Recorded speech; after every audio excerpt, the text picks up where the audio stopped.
సామాన్య ప్రజలకు విద్య కోసం పెట్టే ఖర్చు తగ్గాలి. ప్రభుత్వ పాఠశాలల్లో అడ్మిషన్లు పెరగడం మంచి పరిణామం.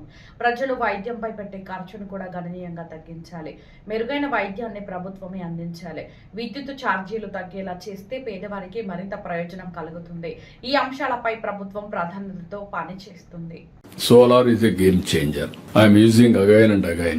All SCs కి మీరు సోలార్ పెట్టిస్తే 10 రూపాయల ఆదాయం వస్తుంది తప్ప కరెంట్ ఛార్జీ కట్టాల్సిన పని లేదు. There will be some monetization. BCs కి 70,000 20,000 కడితే ఇంకా వాళ్ళ కరెంట్ ఛార్జీలు కట్టే పరిస్థితి లేదు. Over a period of time పెద్ద బర్డన్ రిలీఫ్ అవుతుంది. ఈ రోజు 3 విషయాలు మనం గుర్తుపెట్టుకోవాలి.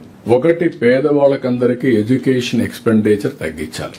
ఆ ఎడ్యుకేషన్ ఎక్స్పెండిచర్ తగ్గించడానికి వెల్ఫేర్ గానీ education department they are doing very good work. Last year కంటే స్టూడెంట్స్ ని పెంచడానికి ప్రయత్నం చేస్తున్నారు. That is a good forward step. అది జరిగితే చాలా వరకు ఎక్స్పెండిచర్ తగ్గుతుంది. నెంబర్ 2, హెల్త్ ఎక్స్పెండిచర్ తగ్గాలి. మనం సంజీవని తీసుకొస్తాం, అవన్నీ వస్తాయి, కానీ హెల్త్ ఎక్స్పెండిచర్ గణనీయంగా తగ్గించాలి. బెటర్ హెల్త్ ఇవ్వాలి. మూడోది, ఈ పవర్ లాంటిది కాస్ట్ తగ్గించి ఇది ట్రాన్స్పోర్టేషన్ లో కూడా తగ్గగలిగితే వీకర్ సెక్షన్స్ కి బిగ్గెస్ట్ రిలీఫ్ వస్తుంది. కాబట్టి దయచేసి నేను మిమ్మల్ని కోరేదంటే మనం చెప్పడం కాకుండా మెజర్ చేసుకునే పరిస్థితి క్యాస్ట్ కార్పొరేషన్స్ అన్ని మీలో ఉండాలి.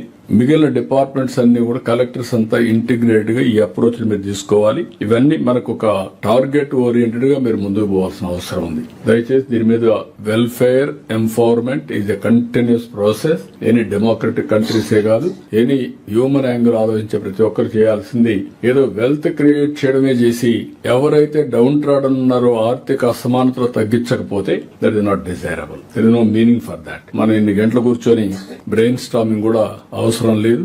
మనం చేయాల్సింది మోర్ ఎఫర్ట్ ఈ యాంగిల్లో చేయాల్సిన అవసరం ఉంది.